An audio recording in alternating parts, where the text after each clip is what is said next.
In this video tutorial we are going to take a look at the reading settings, step by step. So let's get started. So on WordPress dashboard, go to settings and select reading from here. First you need to set your homepage displays to either your latest posts or a static page, for which you need to select first homepage, in which you can see only one page. If you want to add more pages, go to pages and select add new from it. Then select blog pages show at most. Let's select your latest posts, then next you need to set it. After that we have syndication feeds show the most recent. Then for each post in a feed, include, select either full text or summary. Then we have search engine visibility. Check this box to discourage search engines from indexing this site, and finally click on Save Changes. Thank you for watching.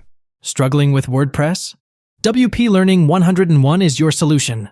Our free training is perfect for WordPress beginners.